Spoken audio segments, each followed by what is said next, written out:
Welcome in to the College Football Power Hour, midweek edition of the pod. We've got the college football playoff rankings. We've got people and fans and coaches pissed off about the college football playoff rankings. We've got Bill Belichick potentially headed to UNC. They've taken the next steps. We've also got Heisman finalists. Welcome into the show. That's Adam Breneman. He's Jason Fitz. I am Caroline Fenton. We have the Heisman finalists, like I said, and fair that there are zero surprises here, that it's going to be Travis Hunter, the two-way player from Colorado, Ashton Jeanty, running back extraordinaire, it'll be Dillon Gabriel, and it'll be Cam Ward, New York City. Any surprises there? I think we kind of all expected that. No, this feels right, Breneman? I mean, this feels like they gave us a couple of the biggest quarterbacks, which you knew was inevitable, and then the two most dynamic players in college football this year. Like, I looked at this list and thought, man, it's rare for all the controversy we've talked about who's going to win. It feels like the really solid right four are headed to New York. Yes, it's definitely the right four, and I think we all knew what four we're gonna make it to New York. I think everyone knows that Travis Hunter is the extremely likely favorite to win the Heisman Trophy. And I do think, guys, that there's a case to be made for all four of these guys for how, depending on how you look at the award. Is it the best player in college football? Is it the most impactful player? Is it the player that if you remove them from their current team, their team would be much worse? Is it a quarterback award that who wins the most football games? In that case, it's Dillon Gabriel. I think there's ways to look at all this. I'm excited to dive into it. And I think every single year it's kind of different, like who made the biggest impact versus who has the best stats. Right now, Travis Hunter, overwhelming favorite on the sports books to win it as of Tuesday afternoon when we're recording this podcast, minus 2,500 odds to win the Heisman. Ashton Jeanty at plus 1,000, and both Cam Ward and Dillon Gabriel at plus 25,000. Those odds seem like pretty dramatic to me and pretty steep, but it's also no surprise to me that it's Travis Hunter and it's Ashton Jeanty as the two favorites. It's felt like for the last few weeks, even the last few months, those have been the two players that we all as college football fans have been debating as who is more deserving of the award, the best player in all of college football. So let's just run through it. We will start with the player with the best odds, Travis Hunter, Colorado wide receiver, Colorado DB, Colorado everything, Travis Hunter. Yeah. Adam, your case for Travis Hunter to win the Heisman Trophy.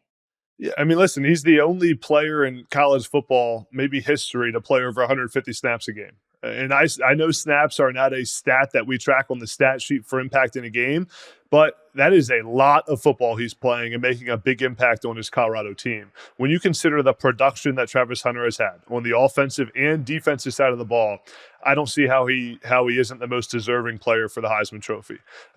He's the first FBS player with 150 receiving yards and 4 pass breakups in the same game. I mean, that's crazy. 4 pass breakups and 150 receiving yards.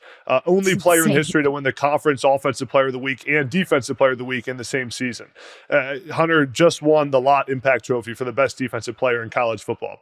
So when you add that in, on defense, he erases half the field. Teams simply do not even throw to Travis Hunter's side. I just saw a stat by one of the analytics platforms. He's allowed just 22 receptions on 39 pass attempts. 39 pass attempts to him the entire season that he's played on defense, that many snaps. Teams aren't even throwing to him because he shuts down half the field. So those defensive stats are there. Add on top of that he's nearly top 5 in every receiving category in the country. 14 touchdowns, 8 catches a game, being top 5 in multiple receiving categories while winning the best defensive player in the nation award. The case is over. Travis Hunter's the Heisman Trophy winner. Yeah, and I'll continue to oversimplify all of this. Day one of practice for every team that's taking on Colorado, the offensive side of the ball, they're sitting in a room and they're saying, man, we got to make sure that we know where Travis Hunter is on the field at every snap. And on day one in practice, the defensive side of the ball is sitting there saying, man, we got to account for Travis Hunter on every snap. There is no other player right now and maybe ever in the history of the game that has been that, where you're spending day one of your installation on both sides of the ball trying to figure out where Travis Hunter is on the field. I just don't care about the stats. I don't care about the numbers that people want to sit there and say, well, how many tackles he has, all these. It doesn't matter. To me, what everything about this is that when you are sitting in a room and you are trying to figure out how you beat Colorado, both sides of the ball have had to look at it and say, well, number one, we got to figure out where Hunter is on the field. That's different than any other player in any other way at any other time. So this is clear cut. This is, to me, a landslide win. If I had a Heisman vote, I wouldn't have even thought about it. It's Travis Hunter through and through. I hate it when we all agree on everything because that's no fun. But I also think that that's a majority of people in America agree with this. And that's the reason why his odds are such an overwhelming favorite to win this trophy. Adam, you said he won the award for the best defensive player in college football. He's also a Bolitnikoff finalist for the best wide receiver in all of college football. He could play defensive got my back. vote, by the way. I voted for Travis Hunter. I don't know if I'm allowed to tell anybody that. I don't care. Oh. They'll yell at me if I do. Travis Hunter was my number one. I gave him my Bolitnikoff vote. I think that's fair. I mean, he could play receiver or DB in the NFL. Like, we've seen players maybe start as a defensive back and then kind of transition to wide receiver or vice versa, or maybe players switch positions from high school to college, whatever it might be. We have never, ever in the history of college football, at least that I know of, seen a player that plays both sides at the level that Travis Hunter plays it at. I do feel like there's a sentiment from maybe some college football people, like an anti-Travis Hunter sentiment, because he isn't as dominant on one or other side of the ball as maybe Ashton Jeanty is running the football. I don't think that that's necessarily fair. I think a lot of that might stem from maybe being annoyed with Colorado and the Deion Sanders effect. My response to that is get over it. When you are able to watch someone who is doing something as out of this world as Travis Hunter is, there is no one more deserving of the Heisman Trophy. That is why this trophy and this award exists, Fitz. Okay, so Adam, let's try a quick exercise here. Let's do the opposite. Since we all agree that it's Travis Hunter, let's attack the attackers. Okay, because argument number one against Travis Hunter as well, frankly, he wasn't number one in any of these categories, and he's got Shedeur Sanders, and if you have two Heisman finalists, you have none, and he's not as dominant on the offensive side of the ball as Ashton Jeanty. Those are the three biggest arguments against Travis Hunter. So, Breneman, clap back to the clap back. Yeah, Fitz, I think the thing that traditional media doesn't quite comprehend is how many snaps a game 150 snaps is. What it actually is like to play both sides of the ball in a football game. First of all, just from the endurance you have to be able to play at the level he's playing on both sides of the ball. The competitive excellence to be able to take 60 snaps on offense, 70 snaps on defense, and play at a top few, as one of the top few guys in the country at that position. I agree, he may not be the most impactful player on a team in college football, but that's not what the Heisman is. The Heisman is the most outstanding player in the country. And Travis Hunter is the most outstanding, the best player in college football. On top of that, the durability Travis Hunter has to play that many snaps and be able to make it through the season like he has. There's an old saying in football, your best ability is your availability. And he's available for every single snap for Colorado. In a Power 4 conference, I add you, not a Group of 5 Mountain West conference. I don't even think this is close. And I really believe that the people who talk more about, Hunter was the fourth best receiver, the third best defensive back, I think they're missing the mark completely on what the Heisman's really all about. And number two, just how rare and how difficult what Travis Hunter is doing playing that many snaps a game really is. And I get it. It's hard to understand. But this is coming from a guy who played 60 snaps a game. And when I played 60 snaps a game, I got to miss the next 3 days of practice for rest days because that was a lot of football snaps. That was a lot of plays. Adam played 60 plays, man. We got to give him a break. His body's going to wear down. Travis Hunter played almost 3 times that many snaps a game for Colorado in a fast-paced offense, in a conference that throws the football a lot and plays a lot of plays. It's really remarkable. I don't even think it's a debate. Yeah, and by the way, half the people that are sitting here yelling about snap count are the same people that their thumbs get worn out from one version of college football on EA Sports. I'm just saying, gotta rest, guys. My thumbs hurt. I had to go through a whole game on that one. Yeah, I mean, I can say that if I got even 1% of the force of one just average tackle in college football, I might die. So I'll keep all of that relative here, but let's play devil's advocate. We all agree Travis Hunter deserves to be in New York. We all agree that Travis Hunter deserves the Heisman Trophy.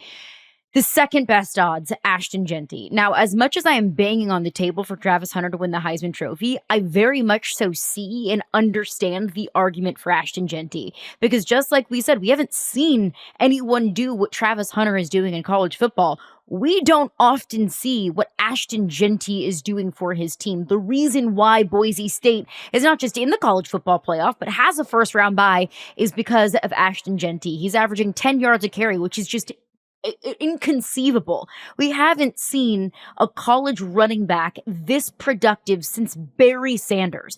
Ashton Jeanty is special. Fitz, what's the argument? What's the case for Jeanty over Hunter, and not just over Hunter, but the rest of the field?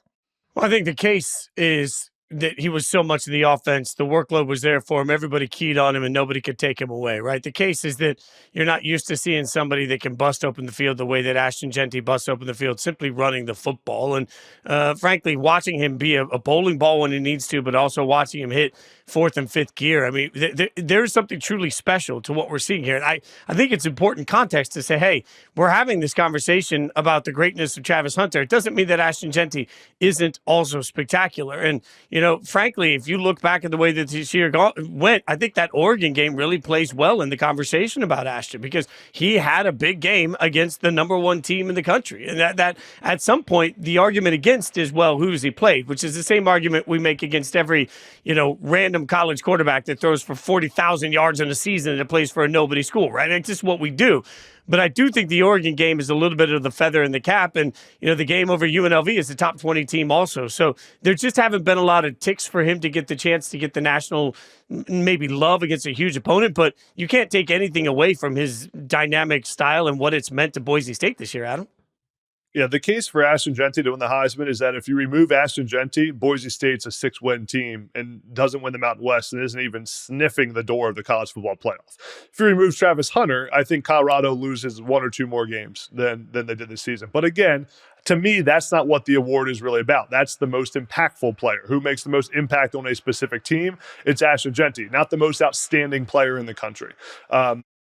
I do think that it's an odd year for the Heisman Trophy because you have a guy like Travis Hunter. And I really think the fact that Travis Hunter is such a massive odds-on favorite compared to Ashton Jeanty speaks to how rare what Travis Hunter really is in this sport. Because Ashton Jeanty, if there wasn't a two-way player playing 150 snaps a game, Ashton Jeanty would run away with the Heisman Trophy over the quarterback for an undefeated number one team in the country who's one of the most prolific players in the history of our sport in Dillon Gabriel. And that gap isn't even close between Jeanty and Dillon Gabriel on the Heisman Trophy odds. So I don't want to take anything away from Ashton Jeanty because it is remarkable what he's done. But to me, Travis Hunter is still the most outstanding player. And I'm going to push back on one thing, Adam, because you say the most impactful player is Ashton Jeanty. I think the most impactful player, if that's the vacuum we're looking at this year, was Cam Ward. Without Cam Ward, yeah. Miami is trash. I mean, that Miami defense was a disaster this year. I don't know that Miami really is going to be in a much different conversation than Florida State if we don't have Cam Ward as their quarterback. He saved them over and over and over again against what is, at least in perception, a higher level of opponent. I think the most impactful player this year, the guy that saved his team's ass week in and week out, and the guy that could never afford to be less than perfect because, by God, if he wasn't absolutely shining example of historic quarterback every single week his team was going to lose, that's Cam Ward. So Ashton Jeanty, great, but not the most impactful player. To me, that's Cam Ward. Yeah, now I would say, Fitz, my argument is that if we're measuring impact, then the result of the season has to matter. The final result for the team. And that's why Ashton Jeanty gets the impact award for me over Cam Ward because of the final result for Mountain West. Cam Ward doesn't play defense. But if you're a quarterback, it's a winning award. I mean, you need to win unless it's a down year like Jaden Daniels had, where they lost 3 games and he still won. Again, he lost 3 games in the SEC. If you're Cam Ward and you lose a couple games and have the failure of a game like they did against Syracuse, you're no longer maybe you're the most impactful, but that impact didn't lead to a good season for your program. I have to push back on that a little bit, though, because it's the same argument that I made for Jaden Daniels last year. And I know, shocker, Caroline was campaigning for Jaden Daniels to win the Heisman Trophy last year. But my whole point was Jaden Daniels did everything that he possibly could every single week for his team. And if LSU's defense was like 5% better, LSU might have been in the college football playoff because of Jaden Daniels. I can make that exact same argument about Cam Ward. If Miami's defense just makes one more stop in either of the games that they lost, Miami's undefeated and has a first-round bye more likely than not. Miami never lost a game because of what Cam Ward did or didn't do. Now, I don't think that Cam Ward should win the Heisman Trophy. I do not think that he should have the best odds. And that's more of a factor of the field every single year, that if Jaden Daniels was in this field this year, we would probably be talking about him the exact same way that we're talking about Cam Ward. Exact same thing that we said about the playoff. The field is different every single year. So the way that you look at individual, candidates or individual players or individual teams is totally different. But in terms of the impact and in terms of, wins and losses are a quarterback stat, I don't think that's fair to put that on Cam Ward. The same way that with Dillon Gabriel, we're talking about, well, he's just the quarterback on an undefeated team. And I don't think that that's necessarily fair to what Dillon Gabriel has done. Although that is absolutely, a notch in the positive department. It's probably a big reason why Dillon Gabriel is, in fact, in New York City. But it's not just because Oregon is undefeated. It's also because of what Dillon Gabriel has brought to Oregon, Fitz. Is it, though? Like, I agree with you in concept. I mean, I agree with you in concept. But, and look, this comes back to that. I'm just going to be so real here. I just feel like we have judged Oregon all year on a curve. And that includes me. And that includes Dillon Gabriel. Like, the number of times, and I said this early on, like, he was still putting balls at risk. I didn't love it. Like, they didn't play up to their standard, blah, blah, blah. All they did was win every single week. And you watch Dillon Gabriel, my God, even last week, the number of times that he ran around, made a great play with his legs that forced the defender to make a decision, then dropped a pass and right over the head. Like, that was a great game from Dillon Gabriel. Yet I don't sit here, admittedly, quivering, thinking, but you have to take on Dillon Gabriel. The only way you beat the Ducks is to beat. I'm willing to admit it. I'm grading this whole thing on a curve. When I think of this year, and when we go back in the next 10 years and we tell the story of this year's college football, we will tell the stories of Travis Hunter. We will tell the stories of Ashton Jeanty, and we will even tell the stories of Cam Ward comebacks. We'll tell the story of the Oregon Ducks, not of Dillon Gabriel. And that's just right or wrong. If there's any it's one almost like outlier, a punishment of being on a good team. You're right. And I'm so willing to admit it that I have become so anti this is a quarterback award that now the quarterback of the best team in the country who clearly belongs, I'm just like, meh, over. It's so unfair. Poor Dillon Gabriel, but it is true. Especially in this year, this season with this field, when you have two of the most remarkable players that we have seen in at least the last 25, 30 years, if not in college football history, that, you're undefeated. You're the quarterback of the only undefeated team in college football and you have a first round bye. Oh, whoop-de-doo. That's not impressive. Let me know when you start playing linebacker on top of that, Dillon. Then maybe we'll say you're a little bit more deserving of the Heisman Trophy. Dillon? Oh man, Dillon? If that is your real name. My God, the sass that came with that is just a level of perfect. That was well done by you. I will admit, my boyfriend's name is Dillon, so I've said the name Dillon with a whole lot of sass plenty of times in my lifetime. You know what? It felt like you were getting to, it felt like the night before when they're beating up the guy, and he's like, this is about more than just Santa Claus. This was about more than just Dillon. Let's just be honest. We love all the Dillons. We love all the Dillons. All right, quick break. College football players, not just to watch in New York, but in the college football playoff. Quick break here. All right, Heisman Trophy ceremony on Saturday. We will be here with an instant reaction to all of the action in New York City. Did the Heisman Trust get it right? The Heisman voters get it right? Our instant reaction on the Saturday edition of the College Football Power Hour. But we're just a couple of weeks away from the college football playoff. So we'll have plenty of discussion and pods and talk and deliberation and debate back and forth about the X's and O's and the ins and outs of this game. But just a little bit of a teaser, a little bit of an appetizer of a preview into the college football playoff. Adam, in your opinion, who is maybe one of the most impactful players in this field? Who is a player that you are looking at and watching and circling and saying, it has to be on you in the first round of the playoffs? Yeah, there's a guy in a team that I feel like is getting overlooked by a lot of people right now. That's Indiana and their quarterback, Kurtis Rourke, with their their round one matchup against Notre Dame. It kind of feels like everyone's written them off. And I probably have as well. I have Notre Dame making it to the national championship game and kind of viewing this game with Indiana as a cakewalk. But man, Indiana, if you remember how well they played all season long and how they dominated every opponent, and Kurtis Rourke has played at such a high level.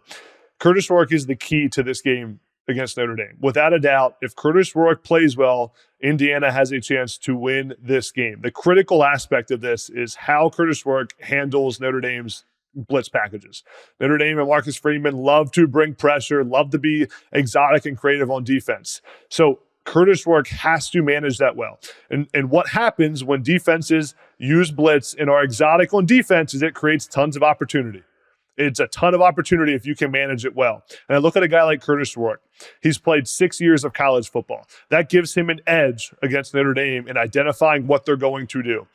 Notre Dame's defense loves to mask everything and use different rolling coverages and start cover 2, roll to cover 3, and bring pressure off the edge. If Kurtis Rourke can identify that, that will be pivotal in allowing him to take big shots down the field. Plays and opportunities will be there for Indiana's offense to have.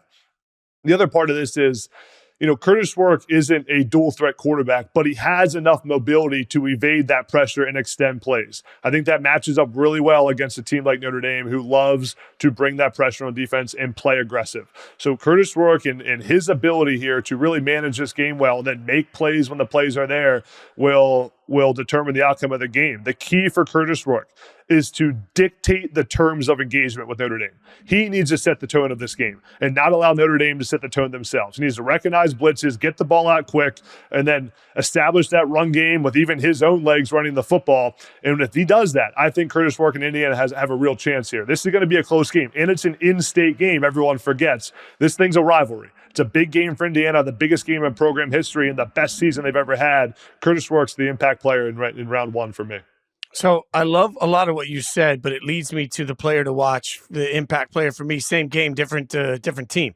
Because I agree with a lot of what you just said for Kurtis Rourke, and especially for Notre Dame wanting to be aggressive. But to me, that only piles more on Riley Leonard. And Riley Leonard, the quarterback at Notre Dame, I know everybody's sort of been keeping an eye on it, but have you? I mean, this year particularly, I look back at it and felt like this was a good year. This wasn't a good year for Riley Leonard. This was at times a great year. When you talk about 66% completions, 16 touchdowns, 5 picks as a quarterback. But that's not the biggest part of it. Riley Leonard personally accounted for 30 total touchdowns this year, 16 in the air, 14 on the ground, 30 touchdowns. And what you just said about the way Notre Dame wants to play defense, part of the reason that they can play aggressively is because their team offensively limits turnovers. They don't turn the ball over. They're careful with the football. They have long sustained drives. It puts them in a position where they can be aggressive. This game looks much different. If that aggressiveness hurts them offensively, if Kurtis Rourke goes off, then Riley Leonard may have to get a little out of his comfort zone. To me, when you start talking about the way the bracket lies out, you've got Indiana, and then you've got Georgia against your backup quarterback. I think the path is right here for Notre Dame to be playing for a national championship. And the way they get to where they belong is if Riley Leonard doesn't have to be great. Riley Leonard just has to be who he's been consistently throughout the entire course of this season. If he can do that, if we get that same dual threat, able to run the football, able to get big touchdowns in the red zone with his feet and with his arms, smart decision-making. If Riley Leonard plays up to his potential, Notre Dame can win it all this year. So I think the player to watch, he's the reason they're either going to win it all or go out in the first round. And when we talk about both of these quarterbacks, I think it's important we look at a lot of the first-round matchups. We talked a lot about how the weather advantage might be there for Ohio State when they host Tennessee, how the weather advantage might be there for Penn State when they host SMU. Well, Indiana winter isn't something that's new to Kurtis Rourke or this entire Indiana team, but most notably the quarterbacks. But when we were talking on the Sunday edition of the podcast, when we were reacting to Selection Day, we went through an exercise about how much we trust each individual quarterback to single-handedly beat whoever their opponent is or to single-handedly win a national championship. Did we trust Nico Iamaleava? No. Did we trust Kevin Jennings? No. Did we trust Drew Allen? Well, I didn't. Adam did. I don't trust Drew Allen. But we went through a majority of these quarterbacks that are going to be playing in the first round, and the overwhelming majority was that, no, we don't trust these quarterbacks. So to me, the most impactful players, given the weather and given the inconsistencies of a lot of these quarterbacks, it's the running back position. It's the year of the running back. And it's Jeremiah Love at Notre Dame. And Fitz, you bring up a very fair point about Riley Leonard. If Riley Leonard plays up to his ceiling, Notre Dame can beat anybody. But part of that is the rushing attack. If you take the run away from Notre Dame, I think anybody can beat Notre Dame. So it's Jeremiah Love and what he can do on the ground. It's Trey Wisner at Texas. Because we saw when Georgia took took the run away from Texas, that offense was completely different. They were incredibly one-dimensional. It put way too much pressure on Quinn Ewers, and he was way too reckless with the football. So if Trey Wisner, and I'll add Jaden Blue into the mix as well, the two running backs at Texas, they are incredibly important against Clemson. But I think overall, the most impactful running back, and maybe even the most impactful and important player in all of these first-round games, is Tennessee's running back, Dillon Sampson. Like, he really single-handedly has carried this Tennessee team throughout the majority of the season. And that's no disrespect to Nico Iamaleava, but he's young, and he's inexperienced, and he's made a lot of mistakes. And Dillon Sampson has been there a majority of the way to say, I got it.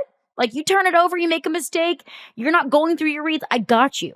That a running back is a young quarterback, really any quarterbacks, but especially a young quarterback's best friend, and that's exactly what Dillon Sampson has been. And yes, Tennessee's defense has been a big part of that as well. But this Tennessee team has a formula to winning.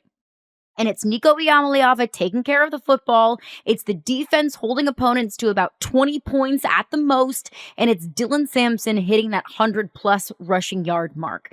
If Dillon Sampson gets going, if Dillon Sampson gets at least 100 rushing yards, I'm not going to say it's a guarantee that Tennessee wins. But if Ohio State shuts Dillon Sampson down, I don't see any path to victory for Tennessee. So it is the most ebb and flow and high and low and kind of biggest swing for me of what Dillon Sampson is able to do for the Vols on Saturday. And also taking care of the football. He's fumbled it 4 times in the last 6 games. It's been an issue for him. Tennessee's playoff path all rides through Dillon Sampson, especially when you play Ohio State in the first round. Ohio State is the nation's best scoring defense, giving up 10 points a game. So Sampson's ability to move the chains and control the tempo against Ohio State's defense will be the absolute key in this game for Tennessee. Really, I view Sampson as like the X factor in this game with Ohio State. In high stakes games, the Tennessee-Ohio State game has the tightest spread of any game right now in the first round. So that's going to be the closest game according to the books. In those types of games, controlling the clock and winning the trenches is normally who wins. It's what's critical in these matchups. And Sampson's performance, if he can run the ball well, will set up Tennessee's quarterback, Nico, who hasn't played a ton of football, who needs that help. It will set Nico up for success. It will reduce the pressure on Nico, and it will create a balanced offense for Nico to operate under. And in these types of matchups, running the football can wear down the best defenses. We've seen what Michigan did against Ohio State. His presence alone, Sampson's presence, is going to force Ohio State to then bring defenders into the box, roll a safety down in the box. What's that going to do? Open up those play action shots for Nico to take over the top. So Sampson's the key to this game. If Tennessee can't establish the run, it's going to be a long day against the best defense in the country. I also think it's pretty incredible. You mentioned all these running backs, and we didn't even mention Ohio State's. Right, like so there is a resurgence this year at whether we're talking about the NFL or college football. All my worlds colliding here. Conversations about teams this year have changed drastically. Like, maybe it's time. We're seeing it at the NFL level with guys like Derrick Henry and Saquon, obviously. But maybe it's time, even at the college level, we take a little bit of a step back and realize that we've gone too far in underappreciating running backs. Because I agree with you, especially now that we're in a playoff system, that it's going to take several wins to win a national championship. The ability to run the football consistently is going to be more important in college football than it has ever been before. And that is going to be a statement. I think we're going to see it in recruiting. I think we're going to see it in NIL. We're going to see it in backfields to try and get multiple stars. Like, if you want to win a natty, you got to be able to run the football. If you want to win a natty, you got to be able to stop the run. I don't know that that's been as important ever in college football in recent memory, I should say, than it is right now. Yeah, it's even more important too when you have more and more young quarterbacks playing in college football. You have all these young quarterbacks coming and playing as freshmen. That's when you need to be able to stop the run and run the football. Guys like Nico, they need that run game behind them, or it makes it extremely challenging for a quarterback, especially one that's inexperienced. We didn't even mention Kate Trunell and Nick Singleton. I mean, Penn State may have the best path to the national championship game, and they're two of the best running backs in the country who will have a huge impact as well in the first round of the playoff against SMU. I think those two are probably the key players in the biggest swings for Penn State over SMU in the first round. And we didn't even mention, we're just talking about round 1, but look at who is going to be in round 2. Ashton Jeanty, Cam Scadaboo, like a lot of these teams, look at the field. A lot of these teams are there in large part because of their running backs or run game as a whole. I'm going to take an experiment, by the way. You've made my mind up on this show. I'm gonna Okay. every game that I think somebody's gonna win, whoever I think I'm ready to bet on for the winner, I'm just gonna hammer the under rushing total for whoever they're playing because I'm convinced if you're able to run the football, you're going to win. So if you think somebody's gonna win this first round matchup, then what you're really saying is they're gonna be able to stop the run. We'll see. Like this is my theory. I'm gonna hammer the under rushing on every team that I think is gonna lose in the first round of the playoffs. If you can run the football and you can stop the run, like those are keys 1A and 1B to me, not just winning a playoff game, but potentially winning a national championship. How has Georgia beaten Texas twice this season? They stopped the run and they've run the football. It's been the most consistent thing that we've seen for some of these top teams in the country and teams that we're going to be seeing in the playoffs. We had some updates, some major questions that we have surrounding the college football playoffs. So we'll get to those here in just a second. End of the first half of the SEC championship game, Carson Beck, Georgia quarterback, took a nasty hit on the elbow. He was out throughout the rest of regulation. He came in for one play. And I was looking back, I was watching highlights from that game, and Chris Fowler was talking about how his arm was dangling. And I didn't really notice it when I was first watching the game, when I was watching it live. And I was like, that is such a grotesque word to use, but it really was true. Like his arm was just it looked like it was just hanging on by a thread. Dead arm. Yeah. His arm was dead. Arm. Yeah. It looked very like Halloween haunted house-esque. It was just hanging there. Even when he came back in for that one handoff to Trevor Etienne in overtime, he was still like holding on to his right arm, like it was gonna fall off if he let go.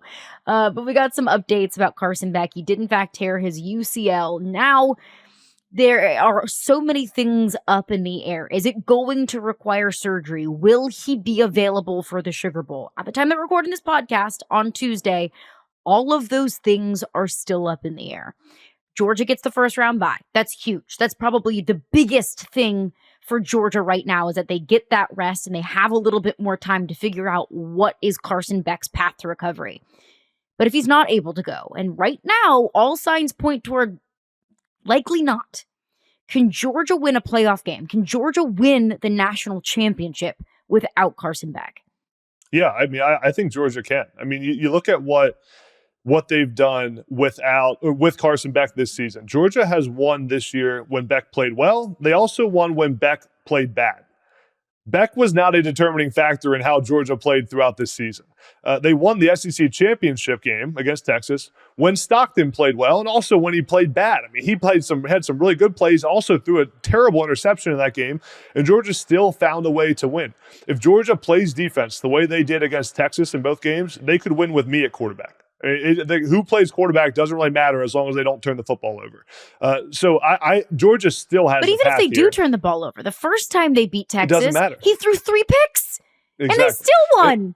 Exactly, it's a great point. And then add on top of that, so that's Georgia can win with no matter who's at quarterback. But then you add in Gunnar Stockton, and I do think that he brought a new life to this offense and gave that was the most juice I've seen Georgia's offense have in a while when he went out there and adds a whole new dynamic to their offense with how he runs the football. He forces defenses to account for his mobility, which is something defenses have never had to do with Carson Beck. He can extend plays with his legs. He can contribute to the run game and then open up opportunities for their running backs and create mismatches in the passing game with his ability to extend plays with his legs. So I think Stockton can be a game changer at quarterback, may actually give them a better chance to win down the stretch with how he plays that position specifically. But I don't think it's going to matter. Georgia's defense, they played elite in their 2 games against Texas. They can continue to play like that. They can win their second round playoff game. They can make a run of the national title. Yeah, no, they're done. Without Carson Beck, they're done. Like, so you guys know I'm risk averse at the quarterback position anyway. I don't like unknowns, right? But this is the crazy part of it. I mean, so far in his career, Gunnar has attempted a whopping 37 passes, all right? Of which, 16 of those were against Tennessee Tech and UMass, okay? Like, there's just we have no idea here. Like, at some point you look at it and say, yes, he came in and played really well against Texas, and I think that is absolutely worth praising. I want want to give him his flowers. But what have we talked about before? Sometimes when you have a quarterback change in the middle of a game, it's actually a bigger pop for the team, and it's a harder adjustment for the defense because the defense didn't spend any time working on Gunner being out there running around a little bit. So now you're going to be playing the best of the best. Whoever you are playing, you are going to be playing one of the elite teams in college football. I believe you're going to be playing Notre Dame. So you're taking on Notre Dame, who right now today has a whole group of people that are advanced scouting Georgia. They're already ripping into everything there is to know about Georgia, including ripping into everything that Gunner can and can't do from the limited amount of tape that we have on him. I hear you that this defense can shut anybody down. That is absolutely true. But you still have to score some points to win a football game, and I do not trust that Georgia will be able to put those points on a drop-heavy team that the offense this year has already been a disaster more often than not. Man, if they don't have their starting quarterback, this season becomes what might have been for Georgia to me. But Fitz, if you're a drop-heavy team, your offense hasn't been able to score points, your receivers haven't played well, what do you need? A dual-threat quarterback. Stockton was one of the top-ranked dual-threat quarterbacks in the country. I think Stockton brings this offense is better with him at quarterback, I think. And with what we've seen and how they struggled against Texas with Carson Beck in there, this offense needs a running quarterback that can extend plays and make things happen, and that's what he does. Man, I just think that this Notre Dame defense, if that's who they're taking on, you were talking about pretty earlier tough. how they disguise what they do. Oh, man, Gunner's going to be seeing ghosts about the third drive, and this thing's going to be 21-0. And then it's like, what in the hell just happened? And if you look at the path, Georgia could either have a super favorable path or an absolute murderer's row. Like, let's just say in the off chance that Indiana finds a way to beat Notre Dame. I mean, Northern Illinois did it. How hard can it be? So Georgia would then play Indiana. I like that matchup. Let's say somehow, Adam, close your ears, SMU finds a way to beat Penn State. Why would you say that? I'm just saying, hypothetically, I'm not putting it out there in the universe. I'm just You did. exploring You put it out there. potential options. Well, then Georgia's their path is either going to be Indiana and then either SMU and Boise State. I like that path, but that's probably not what it's going to be. It's probably going to be Notre Dame and then Penn State. Like, those are two very different paths for Georgia. I lean that they can't win a national championship with Gunner Stockton, and it maybe has nothing to do with Gunner Stockton or very little to do with Gunner Stockton, and a lot more with how little I trust this Georgia team. How on any given day, if Trevor Etienne runs the rock like he did against Texas and Georgia's defense plays as nasty as they have against Texas twice, against Tennessee a few weeks ago, like, yes, they can win a national championship. But I've seen more average to slightly above average Georgia defense than I have seen absolute shutdown, lockdown, elite Georgia defense. And unless Trevor Etienne runs like he did in the SEC championship game, and unless the Georgia defense plays to that level in every single game in the college football playoffs, then I don't think that they can win with Carson Beck or Gunner Stockton, but I especially don't like the odds with a backup quarterback. I think I'm ready, after hearing all of that, I think I'm ready to say, of all the teams that are sitting on a bye, the one I'm least confident in, the team that I'm least confident in that right now is not playing on the opening weekend is actually Georgia. What? That's going to get clipped off and I'm going to get killed. That's not what I said. I'm not. No, that's what I'm saying. That's what I'm saying. Kirby Smart's still their coach. Okay, they're still the SEC champion. They still have got their Boise quarterback. State. You got Boise State and Arizona State to choose and Kirby from Smart. well. And Kirby Smart. I'm going to dig myself into a hole here. And Kirby Smart is such a great coach that what we're now saying is that he knowingly kept the better option on the bench at the quarterback position. Georgia fans all week have been saying, no, we're better with Gunner than we were. So that means you think your glorious head coach that won a national championship that is better than any other head coach was keeping the better option on the bench? Like, come on. No, you as a head coach, you can't make that change in season, even if Carson's not playing that well. He threw so many picks during that stretch, and I don't even know what it was, 12 picks in 4 weeks or whatever, and they didn't make the change. It's because Carson Beck's one of the best quarterbacks in the country when he plays well and is going to be a first-round draft pick. So no matter how good you think Stockton is going to be or would be in there, you can't make that change. But his hand got forced. He had to make the change because of the injury, and then you find out it takes the risk off it for Kirby Smart. He didn't have to make that decision. Now we got to see Stockton, and it looked pretty good. So, Kirby Smart got a favor here by Carson Beck's arm dangling off and Stockton going into the game. Like Kirby Smart could never make that decision on his own during the season. Could never happen. Too much risk. You don't know what it's going to look like. But now he saw what it looked like, and it looked pretty darn good. So I do think that they're a better offense with Stockton in there than they have been with Carson Beck. But dangling arm quarterback is never, which is just fun to say. That's a great band name too. The dangling arms, the dangling arm quarterback gross. is just never going to be a gift. I'm telling you, it's not a gift. It's Georgia, like a one and Saw done in the playoff. movie. Like it's just, there's blood Oh, yeah. everywhere and it's hanging Saw on 7. barely. It's just, it's just Saw 7 Athens, Georgia edition. Just so gross. I mean, out of this one is one question that I had, and I feel like you are most equipped to answer this question. No offense, Fitz. But has James Franklin ever had more pressure on himself as a head coach as he will against SMU in the playoffs? This is the most pressure James Franklin will ever feel going into their first round playoff game. I mean, getting the best setup of anyone in the playoff and the best path in the 6th seed is an absolute blessing until it's not. Right? Like it's the perfect scenario until you get all the pressure that comes with it.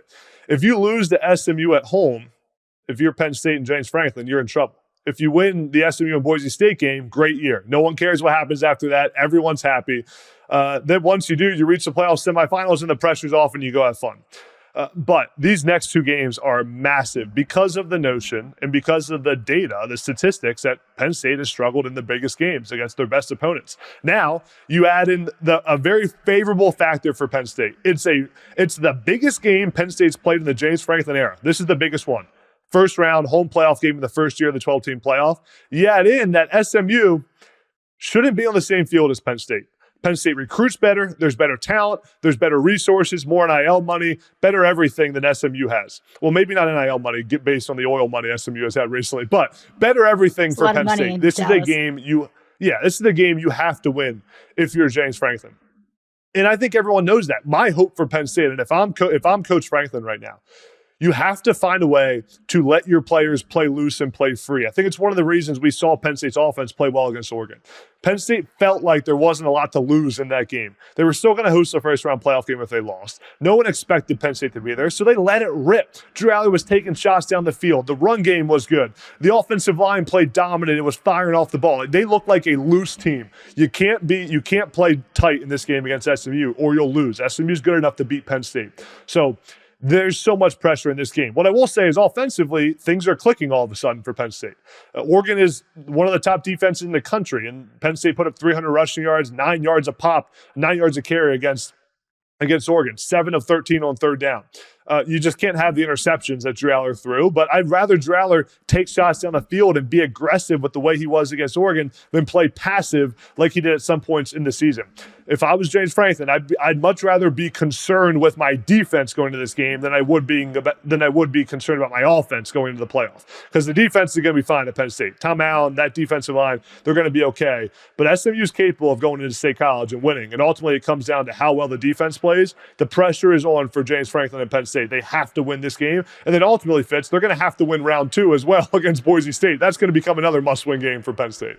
Well, look, I think realistically, this is one of the new parts of college football that we live in now, right? Like getting to the playoff is going to save many coaches' jobs because losing the game is not going to be a big deal as long as you go out in the playoffs and you perform. But that also means that some of these schools that have rich traditions and high expectations are going to have an expectation of playoff wins right out of the gates. And Penn State's one of them. I mean, look, I would argue I've been lucky enough in my life to stand on the field at every one of these places that will have a home field advantage this weekend. I don't think that there's a bigger home field advantage than Penn State. So now on top of everything that you just mentioned, I don't think that there's a more intimidating what the hell am I standing environment in out of all the teams that are playing this weekend than Penn State. So everything you just mentioned on top of the fact that it's your home crowd, on top of the fact that it's the first weekend ever in the expanded college football playoff, on top of the fact that every single college football fan in the world will be watching this matchup to see how it plays, and then on top of the fact that every single person thinks you should win the game, I'm not even sure you can just win. You got to look good. Like, otherwise, if you don't look good, to your point, Adam, if they eke out a win against SMU, Penn State fans are going to turn around and say, no, too close for me. I got to see it against Boise State. I'm not believing it till I see it. Like, this is the new reality of the college football playoff. I think that there is no more pressure-filled person in the entire play. And I hear Ohio State fans that will yell at me, well, Ryan Day's going to get fired. That Ryan Day's a good 1A to the 1 here. But 1 to me by far, because a loss to Tennessee, which is a better team than SMU, would be much more excusable in some ways in my mind than a loss to SMU that many people didn't even think belonged in the playoffs. It'd be catastrophic for Penn State football if they lose this game. But and Fitz, you think about, say Penn State beats SMU, loses to Boise. Just think about the narrative that goes on around there. Well, of course they beat SMU. SMU barely made the playoffs. They should have beaten SMU. Then you lose their group of 5 team. I mean, Penn State can't win the big game. Anyone can win a first-round playoff game nowadays. So those 2 games are really going to become must-wins for Penn State. And then you blink, hey, and you're in the semifinals. I mean, it's right there for Penn State in front of them. I do wonder what kind of a factor that pressure plays in, not just for Penn State, for Ohio State as well, but for Penn State. They're in a unique situation that for Penn State, this is a must-win game. For SMU, and there's probably SMU fans listening to me that'll roll their eyes at what I'm about to say, kind of feels like they're playing with a little bit of house money. Like, there's probably a big fraction of the fan base that didn't even think that they were going to be in just a few days ago. There's a lot of people that don't even think SMU deserves to be in the field in the first place, myself included. I think at this point, SMU's like, hell yeah, we're just happy to be here. We're in year 1 in the ACC. We went undefeated in conference play, and now we're in the college football playoff. Hell yeah, this year is already a resounding success for SMU. This year, I don't think is considered a resounding success at Penn State unless they beat SMU, unless they beat Boise State. I think it's similar, but not the exact same thing with Ohio State fans, because I think Tennessee fans are going to be very upset if they lose this game, but I still think that Tennessee fans can step away from a playoff bid and say, okay, hey, 10 years ago, we were winning 4 games a season. Now we're in the playoff. Like, okay, we're excited about the future. You were presuming Vol fans are way more reasonable than I am. I don't know. Like, maybe I think you have they're a happy different. to be here, Fitz. I think that they are just happy to be here, honestly. Ohio State fans are not. Ohio State fans are miserable even if they win the national championship. And I do feel like there is maybe not as much pressure on Ryan Day and Ohio State just given the first round matchups. But don't you feel like there's a gray storm cloud surrounding this entire fan base and this entire team? And it has been there since they lost to Michigan. That now it's like if they beat Tennessee, the excitement of winning a first round playoff game, I don't think is as intense as just the relief of getting past the first round and the expectation of winning that game. Kirk Herbstreit made this point on the reaction show, the college football playoff rankings show, that he felt like a home game was maybe even a disadvantage for Ohio State. And Kirk Herbstreit would know a lot better than I would. But since there is so much just frustration with that fan base, that team is going to feel that. And all things considered, Ohio State's a very good team at home, and Tennessee is not the same team away from Dillon Stadium as they are at home. But there is that feeling from Ohio State fans of this season feels like a failure, and you're in the playoffs. Yeah, and I think Ohio State has a decent path. I mean, but to your point, Caroline, Ryan Day is coaching for his job every week now, going on throughout this playoff, and the pressure will add up. Fitz, you mentioned Penn State as having the best environment, the toughest environment for the playoff. I how much I'm a Penn State guy, but I think I'd challenge you a little bit on that. I was thinking about this when one of you mentioned it in our group chat about the toughest environments. It's easy to say Penn State because of the weather and the distance for SMU, but they gave Penn State another noon game, noon on TNT. That just feels like a first round playoff game in Happy Valley, doesn't it? If this was that night, I'd have no doubt saying Penn State's the toughest environment. But I'll say this. Clemson is going to walk into an absolute buzzsaw next Saturday in Austin, Texas. This will be their first home game in about a month since they played, A&M was at home or neutral site, whatever it was. A&M was at A&M. At A&M, but basically a home game for Texas, right? They traveled. It's going to be a good weather. Mid-60s in Austin for this game. I checked it out. No rain on the forecast. It sounds a lot better than 15 degrees in Columbus, Ohio at 8 p.m., right? So I think this is also a chance for Texas on a national stage to make a statement. You're representing the SEC in the first ever home college football playoff weekend.